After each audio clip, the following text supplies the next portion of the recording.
He kind of wrapped us up with talking about his book. As I mentioned, he's a two-time author, but his book, The Wise Investor, A Modern Parable About Creating Financial Freedom and Living Your Best Life. I had just signed a book deal with Simon & Schuster. I had a thriving coaching business and was just feeling great. And then I got diagnosed with melanoma, which is an advanced skin cancer. She came home and she's like, I think I know what I can do here. I can invest in real estate and become a mortgage broker. She had met a mortgage broker, and that's what led us into real estate investing. Actually, I'm curious, Rich, about this diagnosis. So were you diagnosed with melanoma and then it turns out... Written in a personal development workshop. But I always thought I had to have a whole bunch of money before I started to do that. You're a better human, you're a better parent, and all that stuff ties in. So that's what real wealth really is to us. About how having desperation in your life just changes your mindset and the ability to think clearly even. And if you don't take care of this thing called health, you could lose 100% of everything. I know it. So I would be pretty adamant about that. And then after they did it. Were you not involved, or were you involved in the X Games at some point? Like, how do you even get involved in bungee jumping? Like, I know you do so many different things. Like, I think, don't you jump out of helicopters and ski or something like that? In some of the action sports that you've done, have transferred over to maybe other facets of your life? Some of the big ones is fear. You know, it's like in adventure sports, there can be a lot of fear. And so it's fear management and how to do that. Even when things are going great, I have to recognize it. So I think it's a really cool, I guess it would be just like a task that you can do to recognize what's going on. Yeah, it's the process. Welcome back to the Weekly Juice. As always, it's your boys, Ryan and Corey, here with another episode. Today, we had the pleasure of interviewing Rich Fettke. He's a real estate investor, coach, business owner, author. He is just a man of many hats. He actually is big into action sports too. Fun fact, he was in the first ever X Games for bungee jumping. Dude, some insane, just a very cool story. But basically throughout the episode, we talk about Rich had a life-changing moment at age 37 when he was diagnosed with melanoma. And he talks us through the story of overcoming that and kind of pivoting to real estate investing with his wife. They were, he wasn't sure if he was going to live, and they needed to figure out a way that she'd be financially well off when he eventually passed. And so she ended up finding a real estate investing mentor, and he walks us through the whole story about how they built their portfolio and just, it's a big mentality episode. Yeah, totally. He gave us the ins and outs of just kind of like how to build a life for yourself that you want to live that's really well-rounded, right? That has wealth with financially, spiritually, mind, body, spirit, kind of all of that, and how he really overcame this cancer diagnosis really with his mentality. And it changed his life forever for the better, because he did beat it, and he knew to never get stressed over the small things in life after that. So this episode is like, do you want to learn about how to buy a duplex? That's probably not this episode, but it's more so like how to overcome your fears, and just a really cool story about an awesome guy who has lived such a fulfilling life. Yeah, I look at him and I do see a person who's it feels to me that he's completely fulfilled and just happy with every day. He talked about this morning, he woke up with a surf session. He's ending it with a mountain bike ride. He just turned 60, and he's lived a full life, and he still has so much more that he wants to do. But he kind of wrapped us up with talking about his book. As I mentioned, he's a two-time author, but his book, The Wise Investor, A Modern Parable About Creating Financial Freedom and Living Your Best Life, came out in April. Fun fact, Robert Kiyosaki wrote the foreword to the book. Yeah. And he's a rich, it's under the Rich Dad umbrella. So it's just, the guy's got it going on, and just a really thought-provoking story. And the whole episode, as Corey mentioned a little bit earlier, is it's a mentality-focused episode, and it talks about overcoming things and channeling your inner gremlin is another thing he talks about. So I'd kick back. It's more like a story untold today. So I hope you enjoy. Yeah, let's bring him in. Rich, officially welcome to the Weekly Juice podcast. Corey and I are so excited to have you on here. As we mentioned pre-show, we've heard a lot about you, heard a little bit into your story, but we're super excited to have you on here and give us a full walkthrough on everything about you. So thanks for coming on.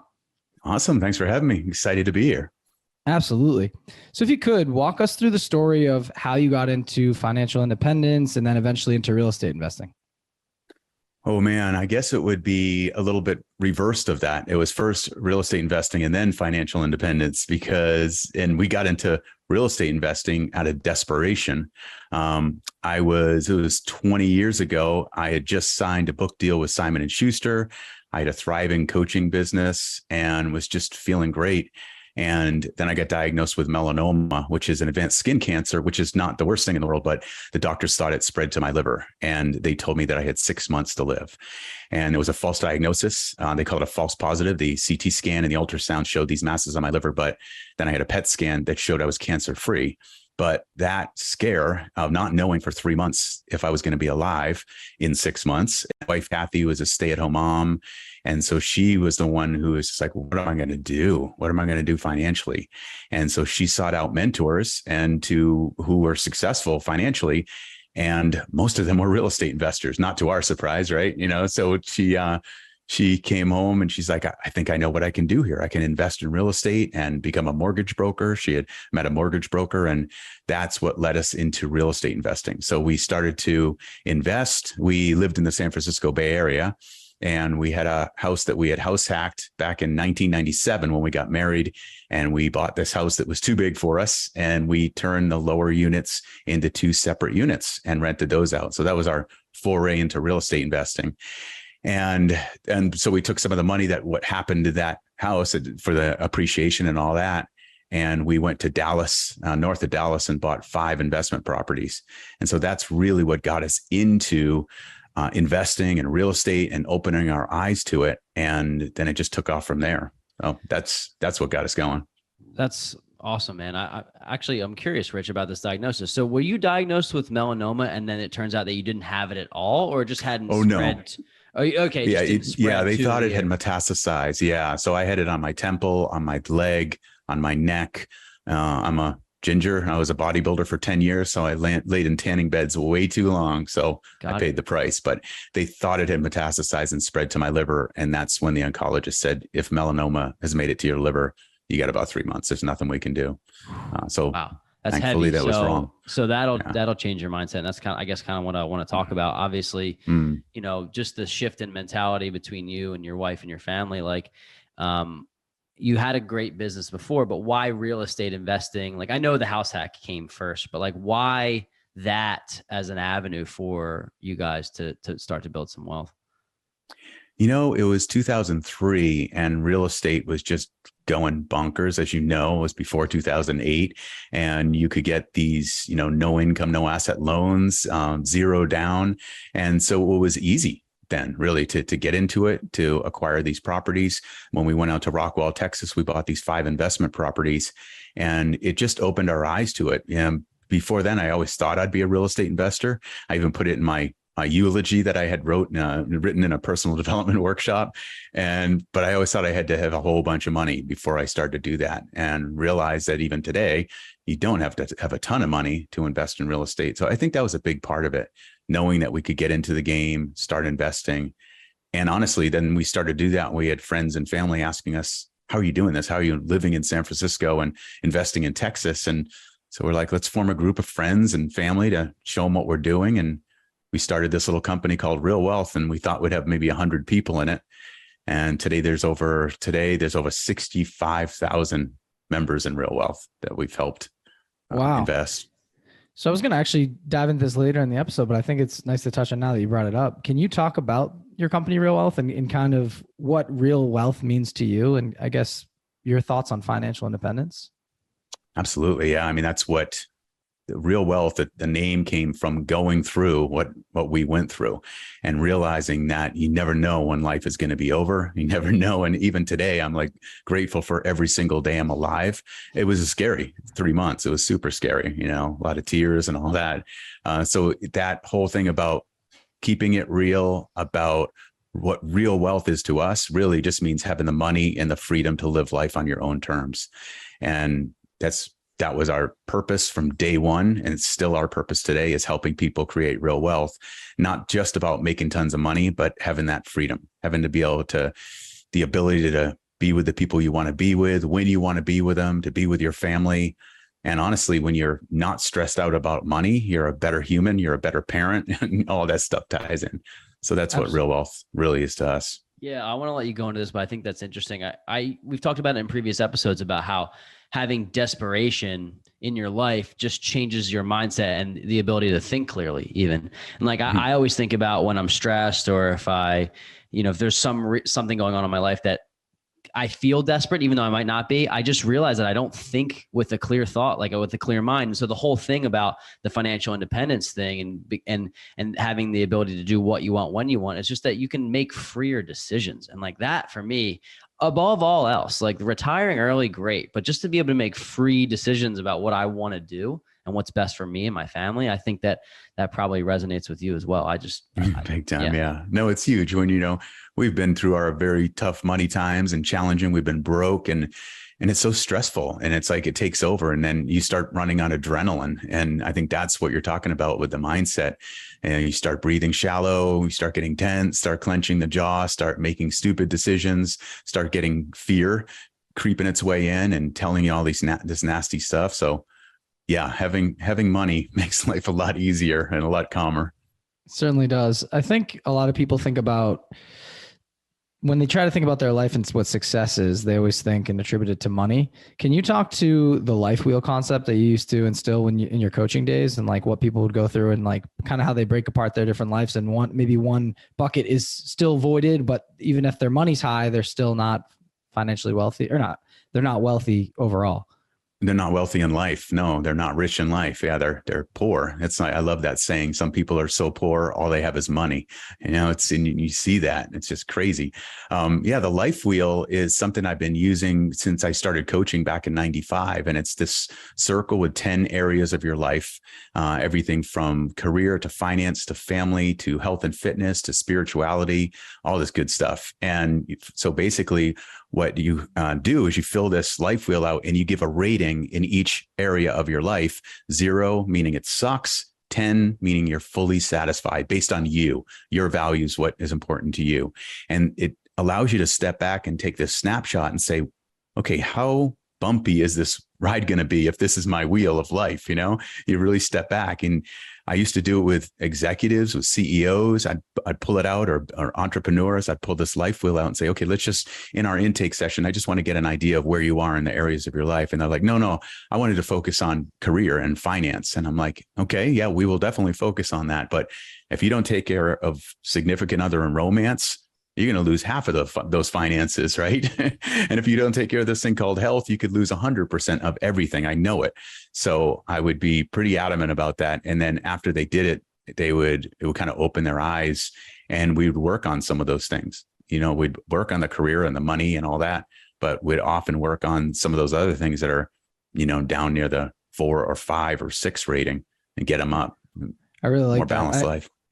Actually, I heard something similar to this concept that when I read the book Tribe of Millionaires. It's by one of the founders of GoBundance. And they walk through, this is like a whole story, and it's how essentially like the millionaires get in a room together, and they have to stand up and kind of like walk people through different aspects of their life. And everybody, you think one guy has the most money, is the most successful, right? But in reality, he's having the most trouble on the back end, and just people can't see it. So I think it's important to talk about these things, because a lot of times people see on Instagram and on social media, it's like the cars, the house, and half the time it's either not really theirs or it is theirs, and they have no other time to spend with friends and family and then like enjoy their time, right? It's just for these material things. So it's an important thing to bring up. And I think, like you said, money is certainly not everything.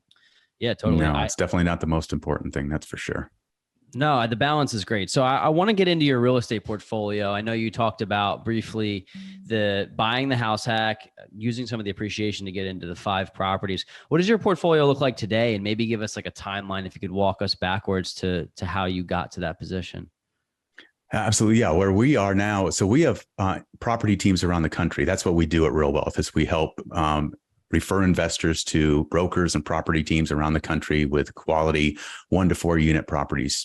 That's basically what we do. So we just invest through them. So Kathy and I have a portfolio of single family properties, some duplexes, everything from Florida, Jacksonville, we're in Tampa, and Cleveland, Ohio, properties in, we're in Pittsburgh, Pennsylvania, a couple properties there. So anyway, it's a portfolio of single family properties. So that's part of it. And then we also syndicate. So we do group investments, mostly residential developments, either entitlements or doing the full on development. We have projects that we've completed that we're a GP in that, a general partner, or we just invest, as an LP, kind of have it structured a different way. That's all. We don't have to go into the depths of that. So there's projects currently. What we're doing, we have a development in Park City, which is a whole bunch of single family properties and townhomes. Bozeman, Montana is all single family properties. Reno, Nevada. So these are all, the Reno ones almost all closed out and done and sold at retail. And the other ones are getting really close. And then we have a few short-term rentals. So Kathy and I have a couple short-term rentals in Malibu and one in Park City. That's kind of the portfolio, if you will. Wow, that's awesome. You have kind of your feelers out everywhere. I'm wondering how you pick those specific markets. Obviously, Park City, Utah. That's intriguing, right? I know there's a lot of skiing stuff. You're an action sport guy, so I don't know. Do you snowboard or ski or anything like that? I ski. Oh yeah. I've skied my whole life. Yeah, I'm addicted. So, there you go. So that makes sense. I understand that now. Then Montana, but I'm thinking about like Jacksonville, Cleveland. Like, give us a little insight on why you pick these specific areas and markets. Because that's where the people are going, and where the people go, the money flows.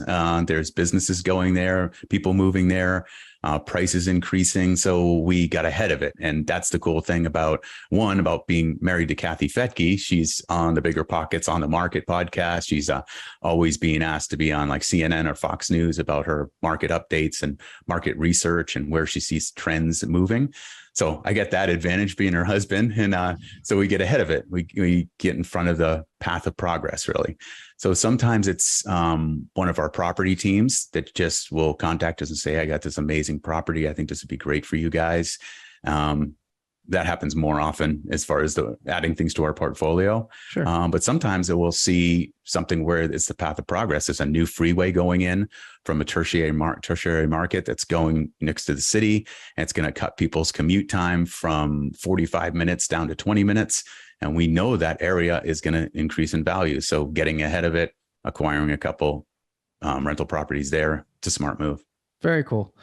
So on that same token, I'm thinking about this. So all the members in Real Wealth, do they have an opportunity to buy into these deals with like, I know it's I'm trying to like separate the portfolios. I know you and Kathy have a bunch, but then also you're helping elevate people in their path towards financial freedom.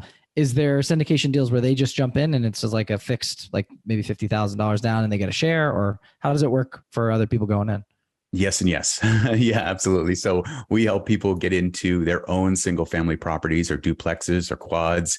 So a lot of people would I'm a broker, so I just refer to another broker. And then the way we monetize it basically is I get a broker to broker referral fee like any real estate transaction. But since I'm not licensed to do business in that state, I can refer to another broker. Our members can acquire a single family property that already has a tenant in place. It's either fully rehabbed or it's a new build. And it's just the way we operate. So our investors and our members, they put together a portfolio. They usually start with one or two, and over time they get up to the 10 investor loans, and then their spouse gets their 10 investor loans. So most of our members have a goal of having like a 10 pack, if you will, of investment properties. And then a lot of them, yes, they get into our syndications, just like you said. And it's usually $50,000. Usually it's for accredited investors. And it's either for one of these projects that has a 3 to 5 year window where we're going to complete it, sell all the properties, and then the investors get their preferred return and then a share of the back end. Or we're just launching our second single family fund. We did one with properties all over the country where we acquired a whole bunch of properties in the fund, raised the funds through investors, acquired all these properties, held them for, I think it was about 4 years. And then we just wrapped up that fund. We sold all those investment properties, which did really well over the last 4 years. Investors got their return and their pref. And we're just launching a second single family fund, but this one's focused on the Houston area of Texas, because that's another growing one, path of progress. And so we're going to put together the same type of thing where investors can get in $50,000 for a share or a unit in the LLC and get their return. Cool. What would you say, Rich, to people that are trying to develop relationships like you have with brokers and agents and all of that all over in different markets? The reason why I asked the question is because we preach that relationships are everything, right? And this business is relationships. Life is relationships, really, too. But totally, it's hard enough to find an investor or an agent or a broker in your backyard that you trust. How have you managed to develop the relationships, or what advice would you give for people that are looking to do so across the country? Simplest answer would be talk to property managers because they know what's going on in the market. They know the brokers and the property teams in that market. So in the early days, Kathy used to fly out to all these different markets. After we would choose a market and select it, it's like seeing what the growth is, what businesses are moving there, or like a big business is going to open up there. Then we'd go and inspect that market and say, yeah, let's find a team in this market. Kathy would fly out. She would meet with several different property managers, interview them, ask them about what's it like? What are tenants like? What about these different areas? What's the best place to invest? Do you know any property teams? So that was the best way, and still honestly is the best way for us to find property teams. And then once we got momentum and we built up over time, it was probably 2010 when there were so many foreclosures and we had lots of property teams reaching out to us, just saying, hey, I'd love to be one of your property teams. What does that take? And then we had a whole vetting process where we'd send someone out, they would meet them, they would look at the market, they would look at the quality of the rehabs and everything. And then we would kind of put them on a trial basis. So before we would launch that property team to all of our members, we would have a select few who already owned a bunch of investment properties. They were experienced, and we'd say, hey, this is a new team. We're testing them out, but you have the opportunity to get in first. And so then we'd get the feedback on, yes, they're good, or no, you should drop them. That's worked that way. I like that. That's very cool. So for people listening, say they want to get involved in real wealth and they're like, hey, listen, like I want to get into, whether it's a company, a mastermind, or something around like-minded people that are all like searching for financial freedom and some fun on the side too, right? So, or while you're doing it, is there a sign-up fee? How do people get involved? Are you capped out? We talk about this, it gets people excited. So I'm sure someone's going to want to dive in. Sure. No, it's, since the beginning, Kathy was going around and speaking at this different real estate investment clubs, and she would come back kind of nauseated with this is back in 2003 with all the gurus and the back of the room sales and all that cheesy stuff. And it doesn't happen as much today. It does happen, but not as much. And that was part of our real and our name. It's like, we decided we're going to be the anti-guru. We're never going to charge for our education or courses or anything like that. And so we told people, leave your wallets at home. We want you to invest your money in real estate, not in education. So since the beginning, we provided our education for free. We've done over, I think it's almost 1,000 free webinars now. But anyway, so it's free to join Real Wealth. You just become a member of the network. The reason we want people to be a member is because there's, they have to kind of sign some disclaimers and go through some things and a little bit of a vetting to make sure that we're a right fit for them and they're a right fit for us. But yeah, those 65,000 members, that keeps growing. We're signing up over 100 people a week coming into Real Wealth, signing up. So it's free. And then they can meet with an investment counselor. We have 3 experienced investment counselors who all own investment properties. They've been in the game for over 5 years. They've invested with our property teams. And so an investor or a member can meet with their investment counselor and go over their goals, look at what what resources they have, where they might want to invest. And then we basically just refer them. We make the connection to the brokers in those markets. And then it's up to them. They can talk to the brokers. They can fly out and look at the properties. They can get just a video walkthrough. So it's kind of 50-50. I would say half our members will go out and do a site visit and check it out and then buy a property or two. And then the ones who've purchased some properties already are the ones who usually do the video walkthrough. It's like, good, I see the numbers. I see it. I trust you. Let's buy another one. Very cool. I think it's amazing. Not many people offer services for free. So yeah, it's awesome. Do people have to be accredited investors? I know for syndications, if you're doing I think it's 506C or C, right? Yeah, C. Exactly. Yeah, and a B would be sophisticated investors and accredited. But yeah, no.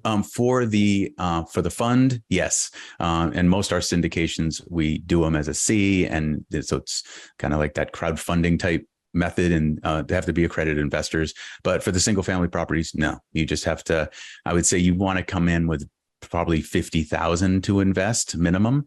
That way you can do your down payment, get your financing, and have some reserves. So, you avoid the problems of not being able to control a property if things, if it goes vacant for a month or something. It's important. Love that. I want to get on to a quick fun topic. I meant to touch on it in the beginning of the episode, but we talked action sports briefly. Were you not involved, or were you involved in the X Games at some point? I was in the first X Games. Yep. Back in 1995. Yeah, my brother and I are bungee jumpers, and we had been kind of pushing the limits in bungee jumping, and ESPN had heard about that. So yeah, we got invited to compete in the first X Games, which is basically a 165-foot tower in Providence, Rhode Island. And the Canadian high divers blew our doors off. They took spot number 1, 2, and 3. They were amazing, but we were the Yahoos who were just going big. And but it was a blast. It was awesome. That's so cool. Like, how do you even get involved in bungee jumping? Like, I know you do so many different things. Like, I think, would you jump out of helicopters and ski or something like that? Like, there's a bunch. Yeah. Tell me all of the action sports you're involved in. I'm so curious. It's kind of an addiction, I guess. But I started with skiing way back. My parents put me on skis when I was 4, so that's where the adrenaline addiction started. My younger brother and I pushing each other to do bigger hucks off cliffs and all that, and then it went to rock climbing. I love rock climbing. I love surfing. I love mountain biking. Bungee jumping is it's not as much of a sport as just an awesome feeling. It's a thrill. It's great. And then I highline too. So like, when you put that line across a canyon and you walk across it, but I'm tethered in, I'm safe. Wow. I'm going to say that in case my mom's listening. Yeah, exactly. I always like to relate sports to business and sports to life. I think it's like one of the best metaphors that you can do. And just like, I love your kind of wheel of, health and spirituality and wealth and all of those things, and how important they are and integral they are to each other. What do you think the lessons that you've learned in some of the action sports that you've done have transferred over to maybe other facets of your life? And I ask you because I feel that in my own life. I'm a coach, and the more I work out, the better I feel, the more business I'm able to get done, and the better relationships I'm able to have. Do you see that in your own life? 100%. It's absolutely, that's just a fact. You know what I mean? It's like, there's so many benefits of exercise and working out and the adventure sports. And that book deal I signed with Simon & Schuster, I was telling you about, the book is called Extreme Success. So it relates extreme sports to success in life and business. So exactly it. So I love that metaphor. And so some of the big ones is fear. It's like, in adventure sports, there can be a lot of fear. And so it's fear management and how to do that. And then that carries over to business. It carries over to life, asking someone out for a date. It could be starting a new business. It could be making that first real estate investment deal. So fear rears its ugly head. And so knowing how to manage it, stay calm under pressure, and be effective, I think that's one of the biggest lessons. Yeah, totally. And then off of that, we've heard on you on another podcast, you're talking about your inner gremlin. And I'd like for you to explain to people what that means. Just now that we're on kind of more of like a philosophical topic, and that, overcoming fear, what is the inner gremlin? If you could explain that to people, does everyone have it, and how does it work, or how do you defeat it? Yeah. And it's cool that you're a coach. I love that. I started coaching in 1995 and got my certification. And so did Kathy. We actually met in a personal development workshop. Cool. We're kind of junkies, but I got my certification back then. And that's when I learned about this inner voice, this gremlin. There's actually a great book. It's an older book now called Taming Your Gremlin. And it's this little voice that we all have. I know I've coached everything from CEOs to entrepreneurs to attorneys and artists, and every single person, including me for sure, has this inner voice, this little inner gremlin that tells us we're not enough, we can't do it, we're going to fail. So it loves to just bark these things. And when it's in the dark, when it's alone, when we don't recognize it, that's when it has its most power. And that's in the book, Taming Your Gremlin. They simply notice is the big first thing you got to do, is noticing that gremlin. So over these last 25 years coaching, I've really come up with some processes for myself, and that I've shared with my clients on how to recognize that gremlin when it's speaking up. And I think one of the most important things is noticing any noticeable physical sign. I'm a very physical person. So I love to tap into that. So for me, it's clenching my jaw. For me, it's getting snappy.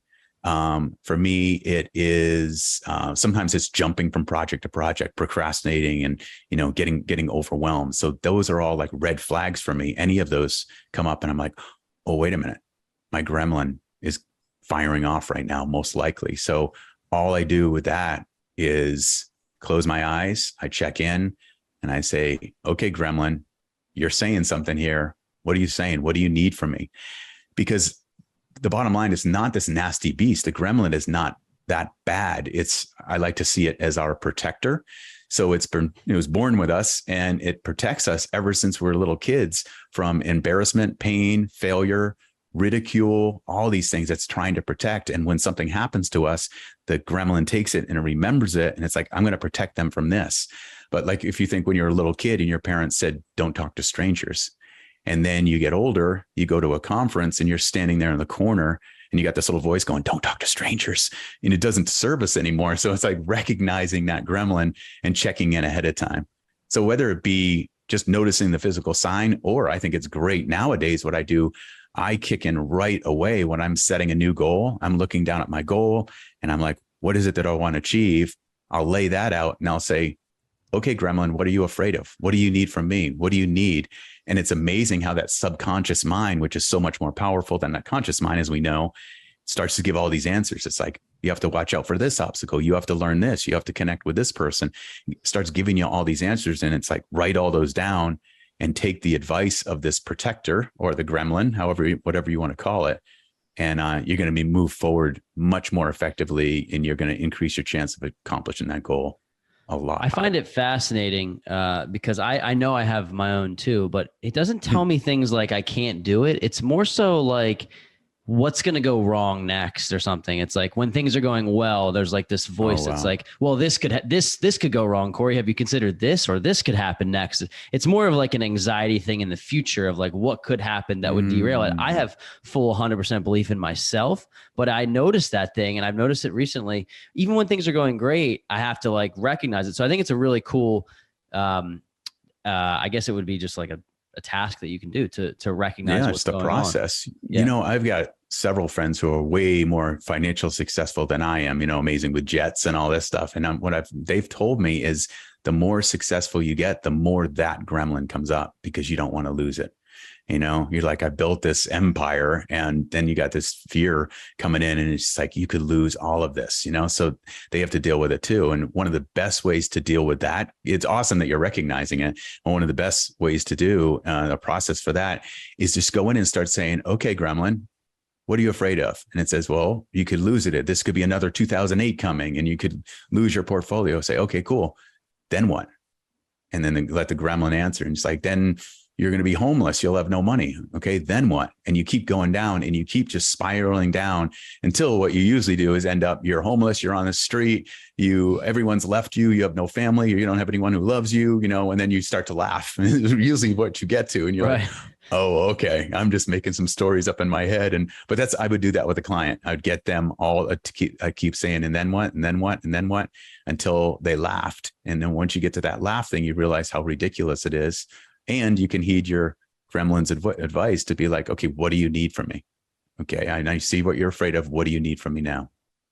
Yeah, I really like that, the what do you need from me part, because it really does give you an action list of things you need to sharpen, right? Because the fear is what maybe for me, it would be something that I'm not confident in, right? And like, I don't want to go and you get nervous in front of a presentation pretty much not only, but when you aren't confident in the material you're delivering, and you're like, all right, well, I hope I don't mess this up. If you know it and you're confident in it, you're not going to mess it up. Put your own little flair on it. Maybe you'll have, I don't know, lack of eye contact, couple stutters, but you can deliver it, right? And you can have a conversation about it. And so for me, this prime example is like early on in the real estate game. It was like, hey, I can talk about this as much as I possibly can, but when it gets down to the numbers, that's when I freeze up a little bit. Like I'm like not super confident in the numbers. So that's like, all right, dude, now need to go analyze 100 deals, 200 deals until you get the numbers. It because that's your confidence, right? And then you go and the fear's gone. It's on to the next thing. And there's constant fear for everyone in life, right? Just whatever it may be. Maybe it's little, big, but that's a great, I guess, concept to go in and just have an action item list of like things you need to slowly knock off your list to get better and level up. Yeah. And then, breathing is huge. We can't step over that, because it's amazing what happens when we breathe deeply on a physiological level. Basically, it's like when you take that deep breath in through your nose down into your belly, you stimulate that vagus nerve that runs all the way from your brain all the way down to your gut. And when you stimulate that nerve, it affects your prefrontal cortex and it slows down. It actually creates heart rate variability, which brings you more confidence, calms you down, has you be more clear. So I think before you even have that conversation with the gremlin, I think just 3 or 4 deep breaths into the belly, really deep, like taking in like 6 to 8 second breath in, and then a 6 to 8 second breath out, doing 3 or 4 of those. That's magical, whether you're going to be speaking in front of a big group or going in to do a deal, anything. I love that. Rich, I always thought that what you just said was like a gimmick. You know what I mean? Like if you don't understand it, you think that. And then recently, like literally within the last week, I've had situations where I've heard this from other people, but to hear it from you is even more validation to do that, the deep breathing thing. And it's people that are listening, like it really does work. It really does affect the way that you think and like your posture and how you feel about yourself. And I never believed it until I ran into a situation where I actually tried it and then tried to use it. Yeah. Yeah. And it works. It's really powerful. Yeah. And that really came from adventure sports for me. And it was just like, always that you see it, any of these, watch the X Games now or watch any of these Red Bull athletes, see them before they go. They're always doing some type of breathing exercise before they drop in. I'm thinking of Shaun White. I don't know why. I'm just like, you kind of oddly remind me of him. I know it sounds weird. Maybe it's just the X Games thing, but like, just like I've heard interviews with him and things. And like I watched him this year was his last year in the Olympics. Right. And he was like, he's already had some crazy falls where he came back from the next set of Olympics. I think it was like 4 years later and then got gold. But these guys, they take these massive breaths before they go down the half pipe or whatever it is. I'm like, how these guys have that, that little, this probably more than anyone, but that little edge before it's like, am I going to do this? Or am I not going to do this? And then you just go. That's got to be a horrifying thing for like, you guys are doing insane things. I think you said 165 feet for a bungee jump. I'm like, dude, that's insane. That's wild. For someone you couldn't catch me out there. Even if you're not afraid of heights, that's incredible. So that was a little one actually, but yeah, of course. So no, I just think it's incredible, and it go back to the sports and business talk. It's like it all is relatable, and like once you've accomplished certain things and have gone through it, you just gain this confidence, and like the fear diminishes, right? So like. I just think about like your future goals, right? You've done all of these things from running and owning a business, creating a business, writing 2 books, and like building a massive portfolio. You've conquered cancer. You've done a ton of action sports. Like what's next for you? Like what's going to put the bow on this so-called thing called life? It's like, have you done everything you wanted to achieve, or what are you looking forward to in the next couple of years? Definitely not. But it's so funny because it's like, when you say those things, it's like my gremlin's going, yeah, but you haven't done that much. And, just, whatever it is. But yeah, so I was diagnosed learning disabled when I was 8. I was put on Ritalin. I was put in the class for the learning disabled kids, made fun of. So I've got this gremlin still today that I'm stupid. I'm never going to amount to anything. So when I hear stuff like that, this little voice is like, no, you're never going to amount to anything. So so thank you for the acknowledgement. Sure. But for me, it's like, I'm version 58.5 now of myself. I keep trying to get a little better. And that's what my whole focus is. It's like, what's the next version of me? And now my big focus is version 60.0. Who am I going to be? What am I going to be like? What's the difference I want to make? And so I've kind of moved from, it's funny, in the book 20 years ago, Extreme Success, moving from success to significance. Now in my, later years or my mid years, this is my midlife. And so there's something in there about giving back now, making an impact. Our purpose of helping people create real wealth is really important to me and our team at Real Wealth. And we have 20 employees that we all, rally around that, helping people and measure that. How many people can we help achieve real wealth? So it's something around there. It's about being a better version of myself and giving back. And we have this thing. It's called the Real Wealth Foundation. And we decided several years ago to start donating 10% of our profits from real estate to these charities that change the world: Operation Smile, Habitat for Humanity, and Mentors International. And we've raised over $800,000 now. Our goal is to hit $1 million. And then we're going to reassess and see what's our next goal. So things like that, those are what really fire me up now. Very cool. Yeah. Leaving an impact. I don't want to spoil. We have a question for you about legacy coming up down there, so I don't want to spoil that. But I do want to talk about your newest book, The Wise Investor: A Modern Parable About Creating Financial Freedom and Living Your Best Life. So I know today it dropped on Audible. I tried listening to it yesterday, so I missed it by day, but I will be listening to it. And then I recently, it was released on Kindle in April. But can you talk us through like why you created the book, who it's for, and like what you hope people get out of it? Yeah, hold on. I think a printing. The hardcover is not printed yet, but this is what the cover looks like, just so you can, if you're looking for it. There you go. Okay. Big money tree for those listening. The Wise Investor. Big money tree. Yeah, you got it. Yep. Wise Investor. Yeah, it was interesting. I didn't plan on writing a second book, and I have my own coach that I speak to. I've had a coach the last 25 years, different coaches, but I have a coach, Kenji, his name is, and he read my first book. And so each time he coached me, he would give me, not each time, but often he would just say, when are you going to write your next book? I'm like, I wrote my book. I'm good. I'm done. And then we started doing story branding with our company. It's Don Miller's work, building a story brand based on Joseph Campbell's hero's journey. And we started to apply this to our marketing and our focus, where the customer is the hero and we as the business, we're the guide. And I started to get into this whole Joseph Campbell's thing of the hero's journey and stories and everything. And so I mentioned that to my coach once. I said, if I was going to write a book again, I'd probably write a story, because I'm really into the writing a story thing and creating a really good story. So that's what I did. So that is what The Wise Investor is. It's a parable about creating financial freedom, living your best life. And so it's kind of like weaving Rich Dad, Poor Dad and The Alchemist and The Richest Man in Babylon, blending them all into one book, but in a modern setting. So it happens today. And it tells the story of this guy he's a 40-something family man.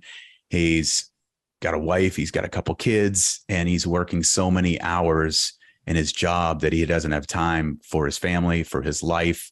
He's not in the shape he wants to be in. He's not present.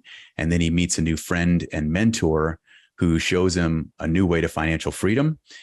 Don't have to do with a spoiler on that. No, it's in his real estate, but it shows him about real estate investing, how his wife, who has a small business, how she can grow her business, and how he can get in better shape. So it's kind of like weaving a lot of everything I learned as a coach and everything I've learned as an investor running Real Wealth, all blended into these key core lessons, but in a story, because I wanted to communicate with people emotionally.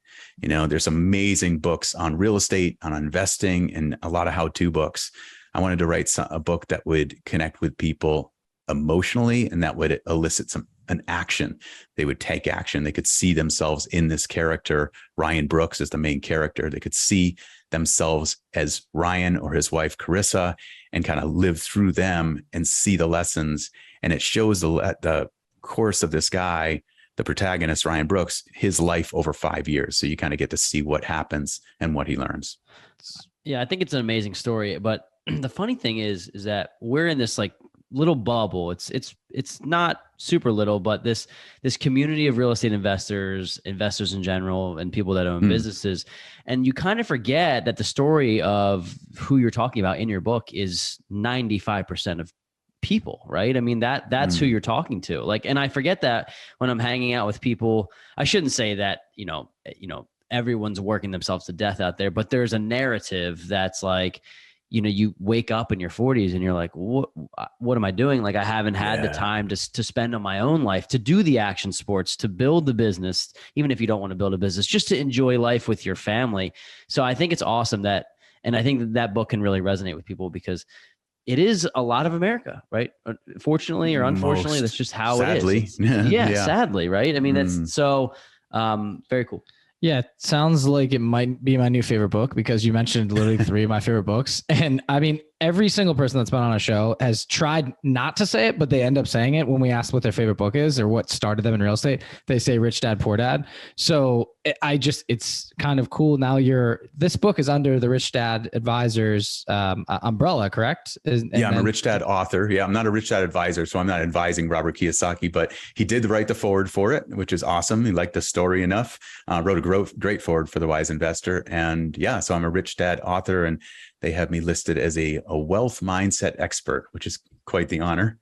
That is quite the honor. That's amazing. So, well, we will absolutely be reading your book, and can't wait. Like I said, I tried to cheat and listen today. It didn't work out, but I'll go tomorrow. Super excited for it. So, and then you said mid-October it should be live hardcover for people to get online. Yeah, hardcover will be out in mid-October. Yep, there's supply chain issues and printing delays, but it's coming out.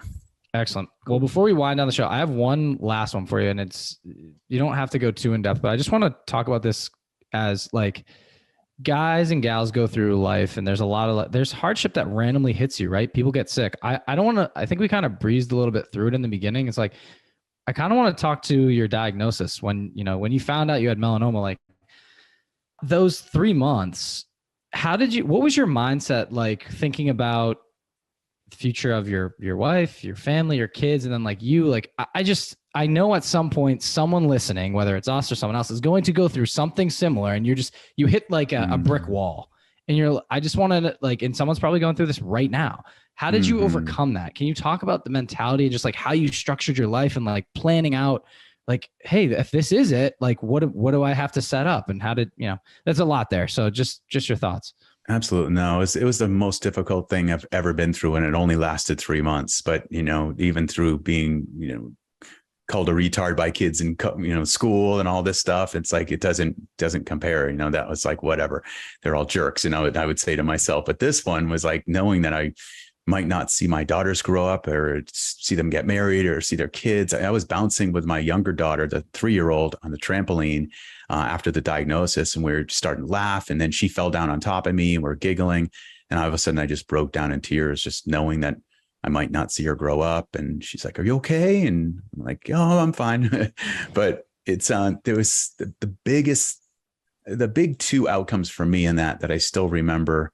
One is I don't let anything stress me out anymore. That's not life or death. So we've lost, tens of thousands of dollars in real estate deals, most of them gone well, but we've had ones where the developer was a crook and, we got screwed, and I'm like, it's money, I'm still alive. I get to be here with my family. So that was a big one for me. It's like, it's don't sweat the small stuff, I guess, is really what it came down to. Another huge lesson during that 3 months where I was worried, I was almost feeling sick. I would be crying on and off, but and so Kathy booked this meeting with this guy he calls himself a spiritual healer.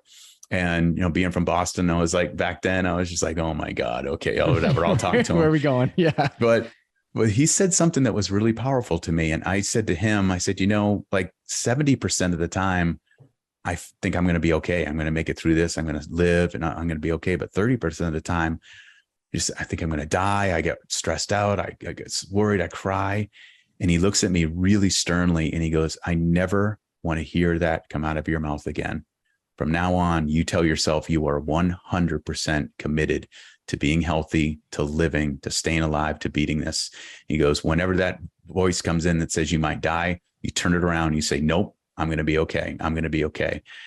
And when he said that, I was kind of like, I resisted it. I got a little pissed at him, but I went to bed that night, woke up the next morning, and I was like, that advice really makes sense. And it was at that point, I flipped it. I flipped the switch. And it was kind of like a gremlin. Whenever that fear came in, you're going to die, I was like, nope, I'm going to be okay.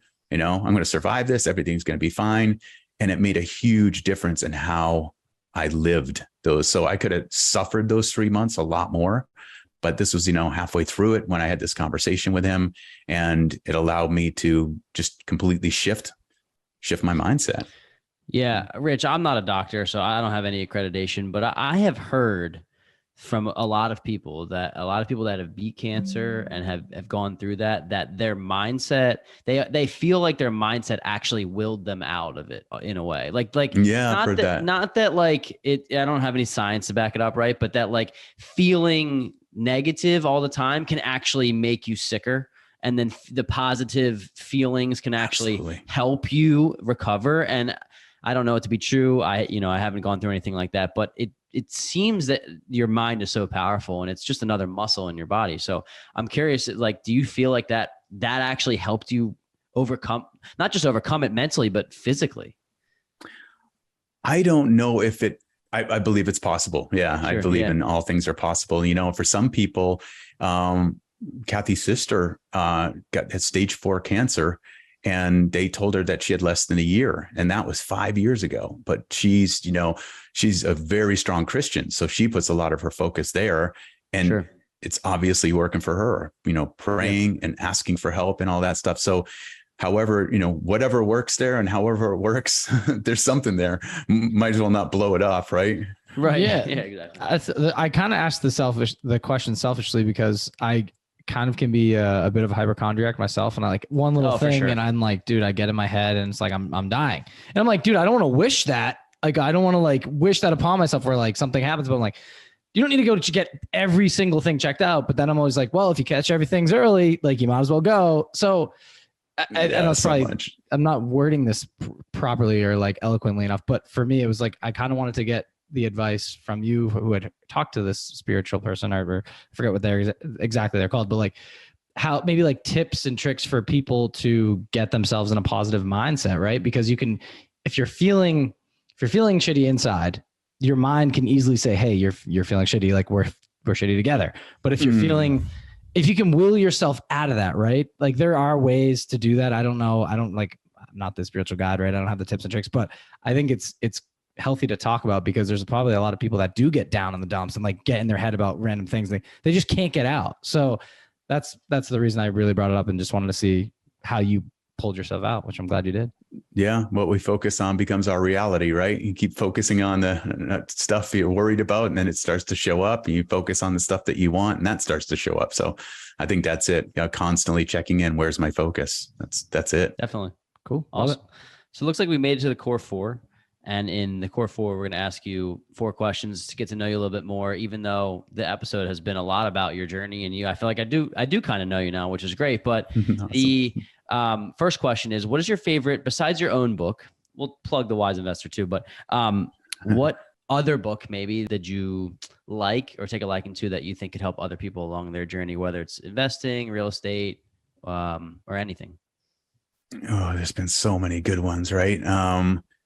You know, I'm just going to go with my first business book that my uncle gave to me way back when. I opened a health club when I was 23 and with not much business experience. And he gave me the E-Myth. Now it's called the E-Myth Revisited, but it taught me about setting up systems and structures and kind of automating your business. And that was a game changer for that business. And it was a game changer for real wealth. So I'm going to go with the E-Myth for the earliest book I ever got. I really like that. I was actually talking to my cousin yesterday, and he created his own. He's a developer. He flips houses and has his own construction company now too. And I just asked him, I was like, dude, you're doing great. He's young cat. He's like 27. He's just figuring it out as he goes, but he's doing a lot better than he thinks in his head. And he's running through numbers and everything. I'm like, dude, there had to be something like set you off. Like we talked about podcasts and a lot of things. He said exactly what you said. He said, dude, the day I read the E-Myth, then the next day I just hammered out a business plan, and I just kept going at it. And he's like, this helped me systematize and like bring my idea to life, and super successful as his own company, you know, works on his own time. Obviously everybody has their own things, but it's really cool because we heard that a couple of times, and if it's worked for you and worked for him, we'll definitely plug the E-Myth. So that's a good one. Yeah. Cool. Right on. Question 2. So this one will vary for you a little bit, probably because you're on a different stage of your journey. However, it's an interesting question. If Corey and I cut you a check today for 50 grand, tax free, just for you to have to whether it's invest, spend, how would you divvy up that 50 grand, and why would you put it in those specific silos? I would go straight into syndication. I would invest that 50 grand, buying a unit in a syndication with one of my friends that I know and I trust, and they're good track record. It's just, then once I get my money back, my capital back with the return, I'd reinvest it into the next one. Cool. Love it. Great place to be. So question 3 is, what has been your biggest mistake that you've made in your investing journey or business journey, and how have you learned from it? Biggest mistake, I'm going to go with the one I said, I lost tens of thousands of dollars. One of them was I have a self-directed IRA. I invested in a project in Nicaragua. I didn't know the developer. It wasn't a real wealth project. It was just someone had told us about this guy and they said, it looks like a great project. They had a financial interest in it as well. So Kathy and I went down to Nicaragua, looked at this, what he promised with a Jack Nicklaus golf course and this beachfront thing. And then we didn't do the due diligence. That was the mistake. We just trusted him. It was a great presentation. He was a great salesman. He took all my money in my IRA and a lot of other investors' money and then skipped town and went back to Canada and still haven't gotten that money back. So I lost my whole IRA in that deal. So the lesson for me was always do a lot of due diligence on a partner before you invest.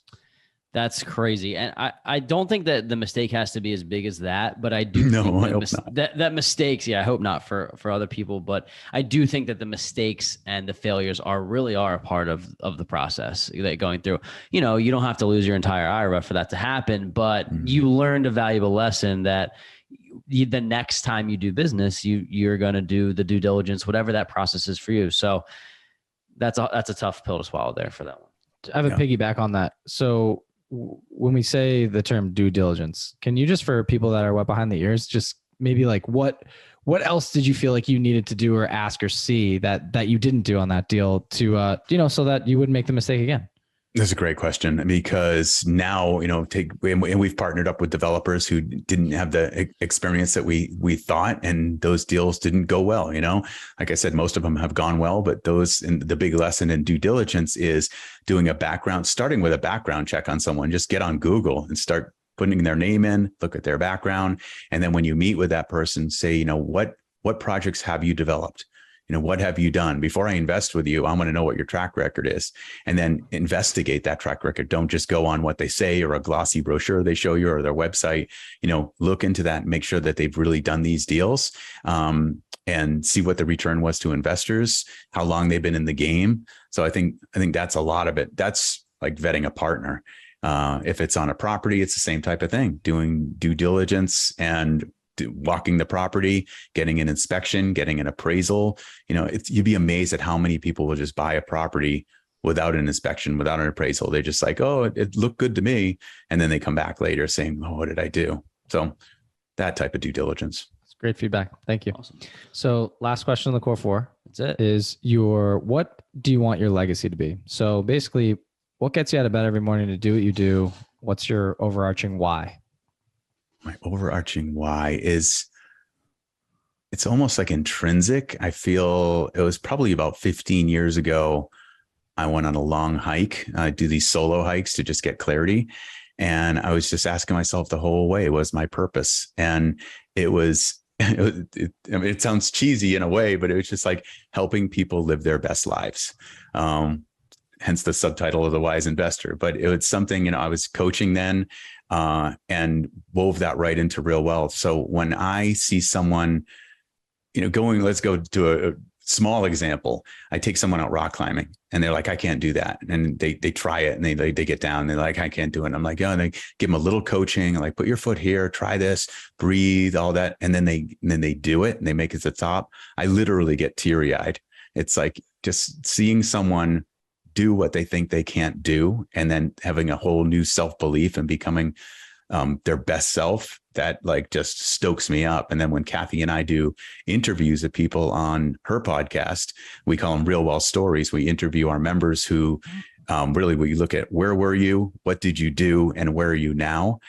Hearing some of these stories, it's like, oh man, we're on purpose. We're making a huge difference for people. So wow, long answer, but that's my why. I love that answer. I'll let you get to the last segment, but I meant to touch on this before. Can you talk to your podcast real quick?